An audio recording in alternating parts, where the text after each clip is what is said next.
자, 여기 나와 있는 문제들은 뭐 솔직히 말씀드리면 그렇게까지 어려운 문제들은 별로 없어요. 별로 없는데 하나같이 되게 좀 중요한 문제들입니다. 중요한 문제들이고, 자 볼까요? 두 종류의 주사위를 동시에 던질 때 나오는 눈의 수의 합이 4의 배수가 된다 라고 하면 4가 될 수도 있고 8이 될 수도 있고 12가 될 수도 있잖아, 이렇게 생각하지 말고 4가 되는 사건, 8이 되는 사건, 12가 되는 사건, 세 개의 사건으로 쪼개는 얘기야. 무슨 말 이해되겠니 친구들아? 그러니까 케이스가 이거밖에 없는 거잖아. 첫 번째, A 더하기 B가 4일 수 있고, 두 번째, A 더하기 B가 8일 수 있고, 세 번째, A 더하기 B가 12일 수 있잖아. 합의 법칙을 쓰는 거잖아. 근데 A 더하기 B가 4이면서 8일 수 없죠. 8이면서 12일 수 없고 4이면서 12일 수 없고 4이면서 8이면서 12일 수 없잖아. 이런 거를 동시에 발생하지 않는 사건, 배반 사건이라고 한다고 했죠. 이렇게 겹치지 않게 쪼개는 게 중요하다고 했잖아요. 그럼 이 각자를 그냥 세 가지고 문제를 풀면 되는데, 이거 부정방정식이잖아요. 원소 몇 개예요? 1, 3, 2, 3, 1 세 개 아니에요? 그럼 굳이 세봐야 알아요? 이거 세 가지죠. 무슨 말인지 알죠? 예. 얘는 1체부터 시작하면 안 돼요. 우리가 이제 주사위에 눈을 다루고 있기 때문에. 그지? 2, 6, 6, 2 3, 5, 5, 3 4, 4 하시면 이건 5가지가 나오겠네. 이해되죠? 같은 이유로 이거는 6, 6 한 가지밖에 안 됩니다. 그래서 그냥 이것들을 다 더해서 답으로 쓰면 된다라는 얘기지.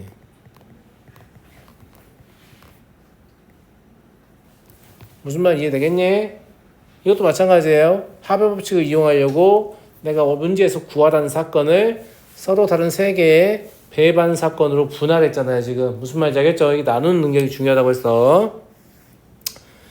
자, 다음 360의 양의 약수의 개수와 약수의 총합을 구하시오 라는 얘기가 나오는데, 양의 약수의 개수가 이제 그 경우의 수의 관점에서 사실 접근을 하는 거잖아요. 여러분들이 배운 거는 아마 소인수 2개짜리일 건데 그걸 기준으로 간략하게 설명을 좀 해볼게요. 알겠죠? 예. 왜냐면 3개짜리를 설명하려면 매트릭스, 그러니까 보면 알아요. 표가 3차원 표가 필요하거든요. 소인수가 3개가 되면 4개 이상이면 4차원 이상의 표가 필요한데, 어차피 인간은 4차원 이상을 사고할 수 없어요. 존재하는 것은 수식으로 확인할 수 있지만 이게 어떻게 생겼는지 확인이 불가능합니다. 무슨 말인지 알겠죠? 그래서 360을 지금 보는 게 아니니까 360을 보는 게 아니고 36으로 해볼게요. 36으로 하면 소인수가 2하고 3밖에 없잖아요. 그러면 이거 쓰지 마요. 그냥 눈으로 보세요. 36을 소인수분해 하면 2의 제곱 곱하기 3의 제곱이잖아. 맞아? 이거 약수의 개수를 셀 때, 약수라는 건 2란 이 동전의 지불 방법하고 좀 비슷한 것 같기도 하고, 2라는 소인수를 0개 줄 거냐, 1개 줄 거냐, 2개 줄 거냐. 약수를 결정할 때 3이라는 소인수를 0개 줄 거냐, 1개 줄 거냐, 2개 줄 거냐 이렇게 확정할 수 있잖아요. 무슨 말인지 알겠어요? 그래서 경우의 수의 관점에서 그러면 이 소인수 2를 선택하는 방법이 몇 가지다? 3가지다. 그래서 2 더하기 1 이렇게 했던 거 약수의 개수 셀 때 무슨 말인지 알겠어요? 마찬가지 이것도 2 더하기 1 해서 이렇게 9개를 했던 거지. 그런데 조금 그 중1 과정을 심화를 해본 친구들은 양의 약수의 총합을 구하는 과정을 본 적이 있을 거란 말이야. 그 양의 약수의 총합을 구하려면 이걸로는 좀 충분하지가 않잖아요. 개수는 확실히 확인이 되는데. 맞아요? 그래서 뭘 하냐면 표를 만듭니다. 무슨 표를 만드냐면 2의 0제곱, 2의 0제곱이라는 표현이 좀 적절하지 않으면 1이라고 할게요. 일단 정수짓을 안 배웠으니까. 그 다음에 여기도 마찬가지예요. 1, 3의 1제곱, 3의 2제곱 이런 식으로 표를 만들어요. 안 적어도 돼요. 눈으로 보세요. 알겠죠? 네. 그러면 이 각각의 박스의 위치가 얘랑 얘를 곱하면 이게 약수 중에 하나가 되는 거지. 마찬가지 얘랑 얘랑 곱하면 이렇게 되는 거라고. 그럼 여기는 이게 되겠죠. 여기는 이게 되겠고요. 여기는 이게 되겠죠. 맞아요? 네. 일부러 1제곱이라고 쓸게요.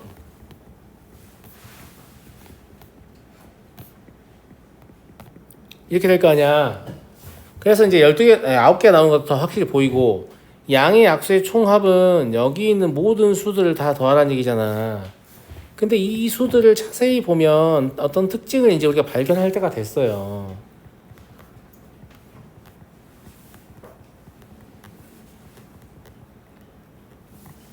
얘를 전개한 거하고 똑같습니다.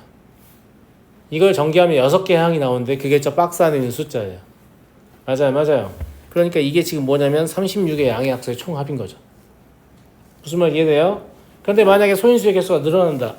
그럼 표가 이런 식으로 생긴다고. 3차원의 표가 생긴다고. 내 말 무슨 말인지 알아듣겠니 친구들아? 그냥 이해는 하겠지. 표를 떠올려야 되는 뜻이 아니야. 근데 이제 이 2차원 표에서 우리가 얻은 거를 그대로 적용할 거라 이 말이에요. 무슨 말인지 알겠어요? 네. 그래서 360을 소인수분해를 해보면 360은 2의 세제곱 곱하기 3의 제곱 곱하기 5잖아요. 그죠? 그러면 양의 약수의 개수는 경우의 수의 관점에서 2라는 소인수를 주는 방법이 3 플러스 1가지 있죠. 그죠? 3이라는 소인수를 주는 방법은 2 플러스 1가지 있고요.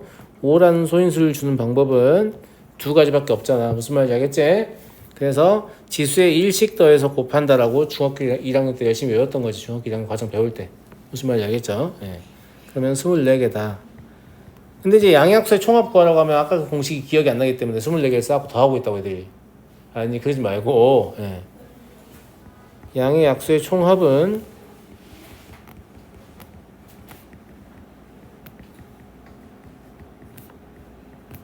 (1 더하기 2 더하기 2의 제곱 더하기 2의 세제곱) 곱하기 1 더하기 3 더하기 3의 제곱 곱하기 1 더하기 5 이게 되는 거고, 막상 중1 과정에서도 이거 가르쳐놓고 거의 안 물어보거든요.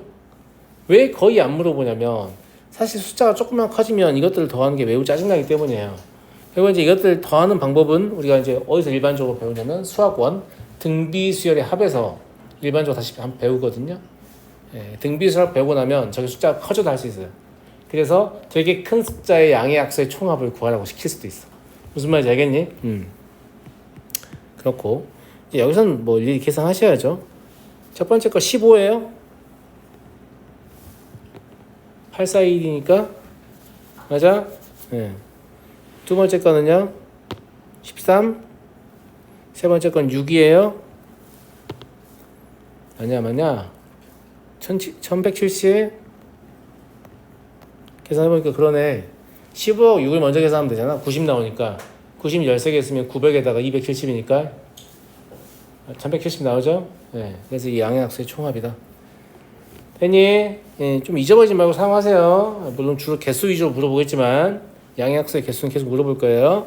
그 다음에 양의 약수, 이거 좀 특이해요. 양의 약수의 개수가 20인 자연수 중에서 가장 작은 수를 구하라고 했어. 그러면 숫자가 제일 작다는 얘기니까 가급적이면 작은 소인수를 써야 될 거 아니야. 맞아. 무슨 말이냐면 이 20이라는 게 그냥 20이다. 즉 소인수 한 개짜리 수일 수도 있는데, 그렇다면 이 수는 뭐란 얘기예요? 2의 19제곱이라는 얘기인데 2의 19제곱이 가장 작은 수일 일은 없잖아요. 무슨 말인지 알겠죠? 그러면 10 곱하기 2인가? 이렇게 생각할 수 있죠. 10 곱하기 2 하면 뭐가 떠올라야 되니? 그러면 2의 9제곱 곱하기 3의 1제곱 정도가 떠올라야 되지. 가장 작은 수 찾는 거니까 밑도 작아야 될 거 아니야. 근데 이것도 2의 9제곱이면 510이니까 졸라 크단 말이지. 가장 작은 수일 것 같지는 않아. 그리고 5 곱하기 4라고 하면 2의 4제곱 곱하기 3의 세제곱 정도잖아요. 맞아요? 여기서 끝이라고 생각하면 안 돼요. 오히려 3의 세제곱 이런 애들이 좀 큰 숫자잖아. 얘를 5 곱하기 2 곱하기 2라고 찢을 수도 있잖아요. 소인수 3개가 더 작은 수가 될 수도 있어요. 확인을 해봐야 돼요. 무슨 말인지 알겠죠? 더 이상 찢을 수 없거든요. 그러면 처음에 여기에 해당하는 숫자 아까 말씀드렸지만 뭐예요? 2의 19제곱인데 당연히 가장 작은 수일 리가 없겠죠. 그 다음에 여기에 해당하는 숫자는 2의 9제곱 곱하기 3인데 이것도 딱히 가장 작은 숫자의 가능성이 없는 것 같아 보입니다. 여기에 해당하는 숫자는 2의 4제곱 곱하기 3의 세제곱이고요. 여기에 해당하는 숫자는 2의 4제곱 곱하기 3 곱하기 5잖아. 뜻밖에도 이 수가 이 수보다 더 작아요. 저건 16에 27 곱하는 거고 이건 16에다 15 곱하는 거니까. 그러니까 소인수가 무조건 적을 거라고 생각하면 안 되겠죠. 왜냐면 뒤로 갈수록 큰 소인수 나올 거니까 두 개밖에 안 되지 않나 이렇게 잘못 생각하면 문제를 잘못 풀게 됩니다. 무슨 말인지 알겠죠? 예. 그래서 가장 작은 수는 240인가요? 그죠? 이렇게 보시면 될 것 같고요. 자, 다음 문제 봐볼게요. 이런 것도 막 중학교 2학년 수준이에요. 알겠죠? 그런데 이걸 굳이 하는 이유가 있단 말이지. 봐봐. A에서 P를 거쳐 B로 가는 길은 몇 가지인가 이렇게 물어봤지만 실제로 2번을 물어볼 거 아니에요. 무슨 말이냐? 2번 같은 거 물어볼 때 이것도 그냥 무작정 세지 말고 A에서 B로 가려면 A에서 P를 거쳐서 B로 가는 첫 번째 상황이 있고 그죠? 그 다음에 A에서 Q를 거쳐서 B로 가는 두 번째 상황이 있다. 이것도 아주 간단하지만 제가 지금 분할한 거 아니에요. 맞아, 안 맞아요? 맞죠? 그러면 A에서 P를 거칠 때 길이 세 가지고요. 그 다음에 P에서 B로 갈 때 길이 두 가지죠. 이거 잘 보세요. 저 세 가지 길 중에 뭘 택해도 P에서 B로 갈 때 여전히 길이 두 가지잖아요. 그러니까 곱할 수 있는 거라고. 원래 아무 때나 곱하는 게 아니란 말이에요. 무슨 말인지 알겠어요? 예. 그럼 얘는 2 곱하기 4가 되겠네요. 그래서 이건 6가지고 이건 8가지니까 이 둘을 더한 게 14가지다 이거고 이 1번 문제가 사실 이제 그런 뜻이잖아요. 야, 너네 한 번에 세려고 하지 말고 내가 단계적으로 푸는 거 알려줄게. 약간 이런 느낌이라고 보시면 돼요. 당연히 똑같겠죠, 답은. 그 2번의 첫 번째 케이스랑 무슨 말인지 알겠죠? 그래서 복잡하게 보이면 간단해 보이는 여러 개의 사건으로 나눠서 문제를 풀으렴. 만약에 이게 된다면 조금 더 복잡하게 물어볼게. 같은 그림을 가지고 알겠지? 뭐라고 했냐면 A에서 출발하여 A와 B를 한번 왕복해요. 그럼 A에서 출발해서 A로 와야 돼. 그런데 P를 반드시 그리고 오직 한 번만 거쳐야 되니까 만약에 얘가 A에서 P를 거쳐서 B로 가버렸다라고 하면 어쩔 수 없이 돌아올 때는 Q를 거쳐서 와야 된다. 이런 얘기를 하고 싶은 거야. 무슨 말인지 알겠니? 이런 첫 번째 케이스하고 두 번째 A에서 Q를 거쳐서 B로 갔었다라고 하면 오직 한 번은 꼭 거쳐야 되니까 돌아올 때 여전히 P를 지나야 되는 그런 상황이 되는 거죠. 어차피 기대 개수는 똑같을 거니까 경우의 수는 똑같을 거거든요. 무슨 말인지 알겠니? 자, A에서 P로 가는 게 3가지, P에서 B로 가는 게 2가지, B에서 Q로 가는 게 4가지, Q에서 L로 가는 게 2가지죠. 그래서 이게 48가지가 나오면 얘도 당연히 48가지가 되겠죠. 따라서 48 더하기 48이니까 답은 96이 된다. 이런 것도 되게 쉬운 문제이지만 제가 일부러 지금 뭘 강조하고 싶은 거냐면 이렇게 분할하는 거다라는 거죠. 아니 간단한 문제를 분할할 수 있으면 당연히 복잡한 문제도 분할할 수 있는 거 아니겠어요? 무슨 말인지 알겠니 아가들? 자, 이제 어려운 문제 12번은 조금 어려울 수 있어요. 이게 입체도형에서 경우의 수를 묻는 문제가 사실 별로 없어요, 생각보다. 왜냐면 니네가 입체도형 못하기 때문이야. 알았니? 니네가 입체도형 못하기 때문에 그런데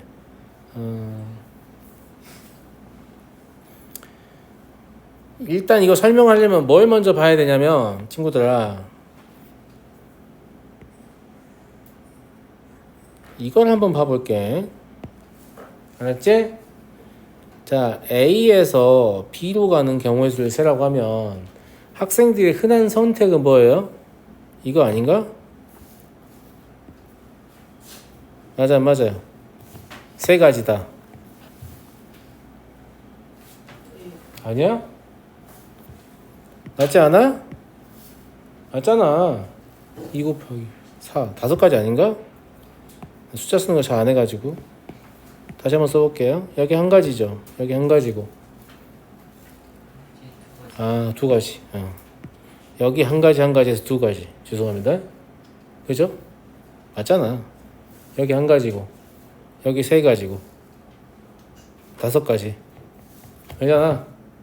맞잖아. 그러니까 이렇게 많이 하잖아요. 그죠?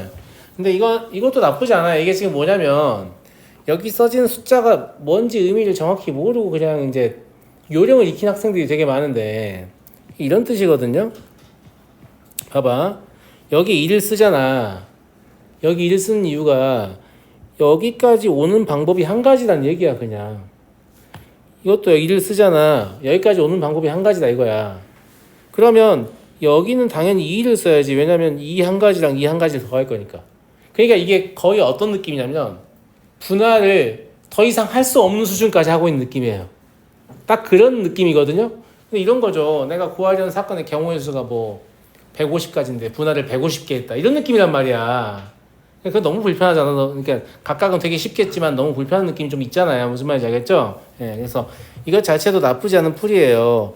여기까지 오는 것도 한 가지밖에, 이 한 가지, 이렇게 오는 게 한 가지밖에 없으니까 한 가지라는 얘기야. 근데 여기 두 가지 왜 한 가지니까 여기 세 가지다. 뭐 이런 얘기야. 무슨 말인지 알겠어? 근데 이 두 가지가 여기까지 따라올 거 아니야. 여기 5가지라는 얘기야. 2가지, 3가지 더 해가지고. 그렇지. 근데 이렇게 하자는 게 아니고, 무슨 말을 해보려고 하냐면,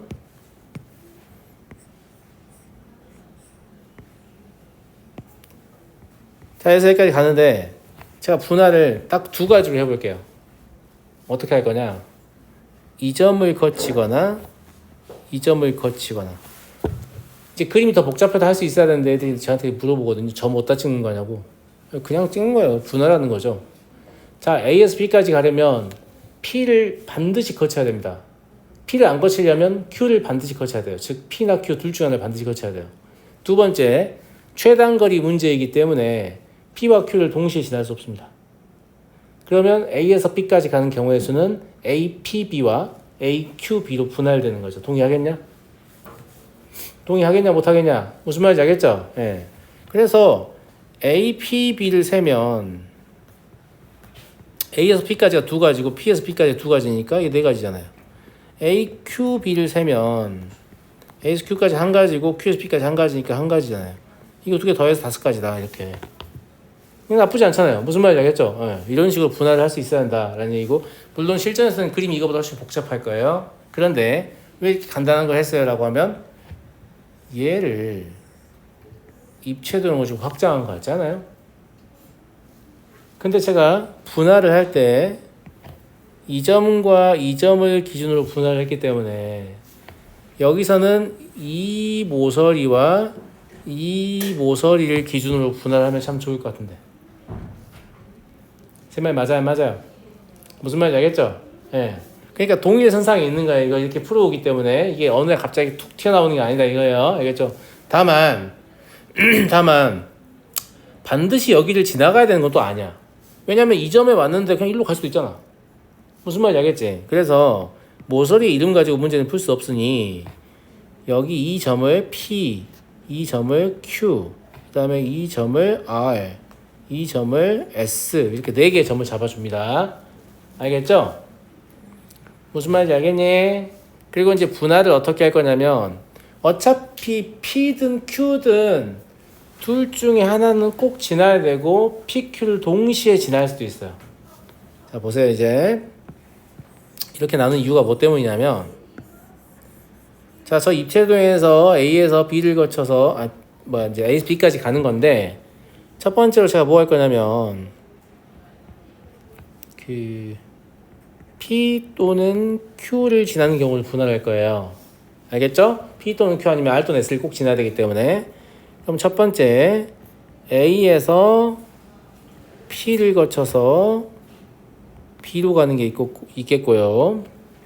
두 번째 A에서 Q를 거쳐서 B로 가는 게 있겠고요. 세 번째 A에서 P를 거치고 Q를 거쳐서 B로 가는 게 있겠는데, 이건 이제 여러분들 분할하기 나름인데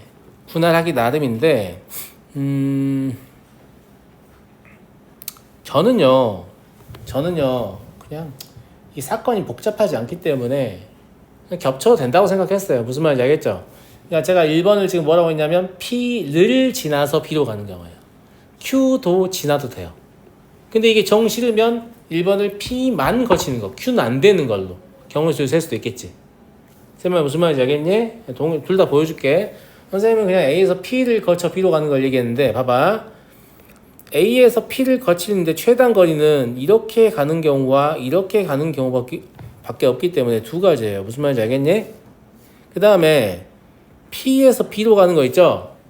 이게 지금 입체도형이니까 복잡하다고 생각하지 마. 잘 봐. 입체도형의 구조를 잘 보면 니네가 P에서 이 모서리를 택하든 이 모서리를 택하든 이 모서리를 택하든 대칭 구조입니다. 그 이후의 경우의 수는 똑같다는 거죠. 그러면 만약에 얘를 택해서 1로 왔다고 해봐요. 그럼 이렇게 하나, 두 개밖에 없거든요. 그럼 3개씩 2개가 있는 거잖아요. 무슨 말인지 알겠어요? 예. 그래서 3 곱하기 2가 그냥 되는 거예요. 이해하겠니? 12가지라는 거? 이해하겠어? 이해하겠냐고 친구들? 그러면 A, Q, B는 이 두 개의 위치가 바뀌어 있는 게 불과합니다. 무슨 말이냐면 A에서 Q로 가는 게 6가지가 나오겠죠. Q에서 B로 가는 게 이렇게밖에 안 되니까 2가지밖에 안 나오겠지. 무슨 말인지 알겠지? 그래서 얘는 3 곱하기 2 곱하기 2 해서 12가지 되고. 그럼 밑에 건 왜 구하는 거예요? A에서 P를 거쳐서 Q를 거쳐서 B로 가는 건 중복됐을 거기 때문이에요. 무슨 말인지 알겠죠? 이거 오히려 더 세기가 쉽습니다. 여러분 볼래요? 자, A에서 P까지 가는 게 몇 가지예요? 2가지밖에 안 되잖아. 그치? PQ는 반드시 지나야 되기 때문에 2가지. 1가지. Q에서 B는 또 2가지야. 그럼 4가지인 거잖아. 이해했어요? 그래서 이 경우의 수를 셀 때 이렇게 세버리자 이 말이죠.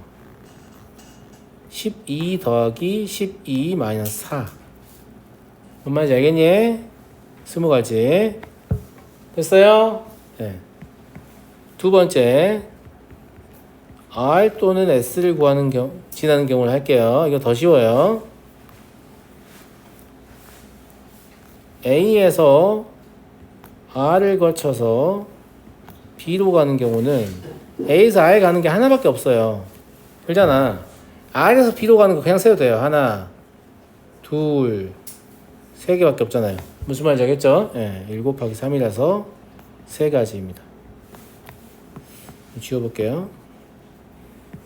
두 번째, A에서 S를 거쳐서 B로 가는 거는 A에서 S로 가는 게 하나, 둘, 3개 이렇게 똑같이 3가지가 나오는 거죠. 또 뒤집혀 있는 형태니까. 그래서 3가지에다가 S에서 B로 가는 게 1가지밖에 없습니다. 3가지. 근데 이 경우도 A에서 R을 거쳐서 S를 거쳐서 B로 가는 게 겹쳤을 때인데 이거는 1가지밖에 없어요. 그래서 얘는 3 더하기 3 마이너스 1 해서 5개가 되는 거죠. 이상해서 이제 구하는 경우의 수는 20 더하기 5니까 25가지가 됩니다.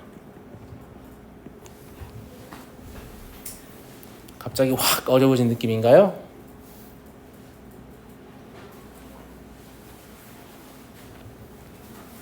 근데 이거 선생님 P만 거치는 경우와 Q만 거치는 경우로 그 다음에 A, P, Q, B를 다 거치는 경우 나눠서 풀 수는 없나요? 안 겹치게? 되죠? 볼래요? 만약에 P만 겹친다라고 해볼게 쌤이. 알았지? P만 거친다라고 하면 A에서 P로 오는 게 일단 2가지잖아. 맞아. 그 다음에 P에서는 1로 갈 수밖에 없고 1로 갈 수밖에 없어. Q 안 지난다며. Q 안 지나고 싶다며. 근데 이 2가지에서 여기 도착하게 되면 이렇게 가거나 아니면 이렇게 하니까 2가지예요. 여기 도착하게 되면 이렇게 가거나 이렇게 가는 거니까 2가지예요. 쌤말 무슨 말인지 알겠어요? 예. 그러니까 어차피 4개밖에 없단 말이야. 이 2가지 그러니까 2가지 했으니까 2 곱하기 2 곱하기 2에서 8가지 나오는 거지. 그래서 이 12에서 4를 빼니까 8이 되는 거란 말이야. 똑같은 얘기야. 무슨 말인지 알겠니? 근데 이렇게 해서 8개를 세게 되면 나중에 이 4가지는 더 해야 되는 거지. 한 번도 안 당하게 되는 거니까. 알겠어? 그래서 안 겹치게 해도 상관없어요. 그냥 하고 싶은 대로 하시면 돼요. 근데 겹쳐봐야 딱히 복잡하지 않기 때문에 그냥 했습니다. 만약에 겹쳤는데 좀 복잡하실 것 같은 느낌이 들면 더 안 겹치려고 애를 좀 쓰셔야 됩니다. 무슨 말인지 알겠죠? 알겠죠? 그리고 이제 제가 이 모서리를 기준으로 사건을 분할하는 것은 굉장히 일반적인 거예요. 평면에서 우리가 이렇게 해왔기 때문에. 평면에서 최단거리 문제를 풀 때 저렇게 풀기 때문입니다. 무슨 말인지 알겠죠? 자, 다음 13번이에요. 13번 같은 건 되게 유명한 문제인데 이 5개의 영역을 5가지 색의 전부 또는 일부를 사용해 칠하려고 해요. 같은 색을 몇 번 사용해도 좋으나 이웃한 부분에는 서로 다른 색을 칠하는 경우의 수를 구하시오라고 했죠. 자, 일단 무슨 말을 하고 싶냐면 이 문제를 잘못 배운 친구들은 다 이렇게 풀이했습니다. 첫 번째, B와 D가 같은 경우. 두 번째, B와 D가 같지 않은 경우. 왜냐면 정답 및 해설이 이렇게 시작하거든요. 그거 외운 거예요. 무슨 말인지 알겠니? 근데 그러지 않아도 되니까 내 말 잘 들어봐. 알겠지? 일단 선생님이 뭐 하나 알려주고 싶냐면 고배 법칙으로 문제의 크기를 줄일 수 있습니다. 제가 이걸 고배 법칙을 이용한 문제 축소라고 하거든요. 무슨 말이냐? 5가지 색이 있죠. 우리는 지금 수학을 공부하고 있으니까 빨강, 주황, 노랑, 뭐 초록, 파랑 이런 거 하지 말고 1번색, 2번색, 3번색, 4번색, 5번색 하면 되는 거야. 무슨 말인지 알겠지? 자, 그러면 여기에다가 1번색을 칠했을 때랑 2번색을 칠했을 때랑 3번색을 칠했을 때랑 4번색을 칠했을 때랑 5번색을 칠했을 때는 다 경우의 수가 똑같겠지. 그럼 곱하기 5를 하면 될 거 아니야. 무슨 말이야? 5를 곱할 거니까 섹터 A에 1번색이 이미 칠해져 있다고 생각하시면 돼요. 무슨 말 이해됐어요? 그럼 문제의 크기가 갑자기 줄어들었잖아. 5가지를 칠하라고 했는데 하나가 이미 칠해져 있는 거야. 자, 그러면 섹터 B는 A하고 다른 색을 써야만 하죠. 맞아, 안 맞아?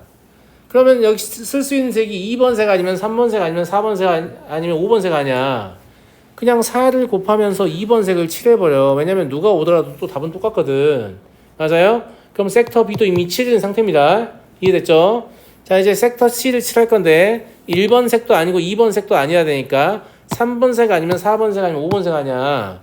그러면 3을 곱하면서 여기다가 3번색을 그냥 칠해버려. 자, 문제는 처음에 뭐라고 했어 우리한테? 5개의 영역을 색칠하라고 했잖아. 근데 3개가 이미 자동으로 칠해져 있지. 우리는 3개가 칠해져 있고 D하고 E만 색칠을 한 다음에 그 문제의 답에다가 5, 4, 3을 곱하면 그게 답이라고. 내 말이 무슨 말인지 알겠니? 이건 선생님은 고배 법칙을 이용한 문제의 축소라고 불러요. 줄여놓고 생각하라는 게 최대한 우리가 셀 걸 줄이라는 얘기야. 무슨 말인지 알겠지? 자, 그러면 D는 1도 아니고 3도 아니니까 3가지가 가능하다. 그럼 이것도 2 이런 거 곱하면 안 돼요? 바로 안 되는지 알겠잖아. 자, 봐봐. 이 D는 1도 아니고 3도 아니면 되거든? 그러면 니네 생각대로 2 아니면 4 아니면 5가 올 수 있는데 여기가 같이 2가 되면 이 2는 1하고 2만 아니면 되기 때문에 3가지가 가능하거든? 근데 이 4나 5 중에 하나를 고르게 되면 이것도 아니야 되고 이것도 아니야 되고 이것도 아니기 때문에 2가지만 가능하다는 얘기야. 이럴 땐 곱할 수가 있어요 없어요? 없다니까요. 내가 D에다가 무슨 색을 정했냐에 따라서 E의 경우의 수가 달라지잖아. 그래서 고배 법칙에서 가장 중요한 커멘트가 그 각각에 대하여라는 거야. 곱하면 된다 안 된다? 안 된다는 거예요. 무슨 말인지 알겠죠? 그러면 한 선생님 결국은 B와 D가 같은 경우와 다른 경우 나눠야 되지 않나요? 그럴 필요 없어요. 이럴 때 만약에 고배 법칙이 깨져서 더 이상 곱할 수 없잖아. 그러면 곱하면서 괄호를 이어서요. 사실 뭘 쓰는 거냐면 합의 법칙을 쓰는 거야. 내 말 무슨 말인지 알겠지? 그래서 처음에 D를 2로 칠한다고 간주를 해봐요. 그럼 D를 2로 칠하면 경우의 수가 한 가지밖에 없잖아. 맞아? 왜냐면 그냥 자동 결정인 거니까 B하고 D하고 똑같은 거니까. 그러면 2는 1번색 아니면 2번색만 아니면 되거든요. 그러니까 3가지가 가능하죠. 이해됐죠? 이거는 더하는 겁니다. 왜냐면 D가 2번색이면서 2번색이 아닌 색일 수 없기 때문에. 무슨 말인지 알겠니? 자, 그럼 두 번째는 이제 여기가 뭐가 오는 거냐면 2번색도 아니고 뭐 1번색도 아니고 3번색도 아닌 거니까 4 아니면 5밖에 안 나오잖아. 그러면 2를 곱하면서 4라고 생각해도 돼요 이때는. 왜냐면 4번이든 5번이든 2의 경우의 수는 어차피 2개밖에 안 되기 때문에. 무슨 말인지 알겠니? 그래서 곱하기 2 이렇게 되는 거죠. 그럼 실제 우리는 경우의 수 뭐밖에 안 썼어요? 7개밖에 안 썼습니다. 3 더하기 4밖에 안 쓴 거예요. 7가지. 그 7가지에다 60을 곱해서 420을 답으로 쓸 거죠. 무슨 말인지 알겠니? 무슨 말인지 알겠어?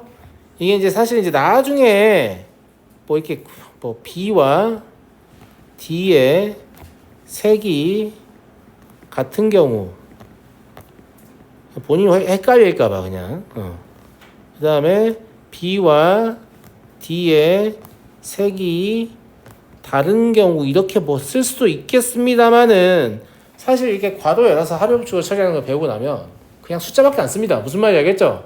그리고 실제 구하라는 경우에서는 420까지였지만 우리가 실제로 생각 몇 개밖에 없다? 7개밖에 없다는 거지. 이게 고배 법칙을 이용한 문제의 축소의 강점이다. 이걸 좀 적극적으로 사용하셔라. 이런 얘기입니다. 무슨 말인지 알겠죠?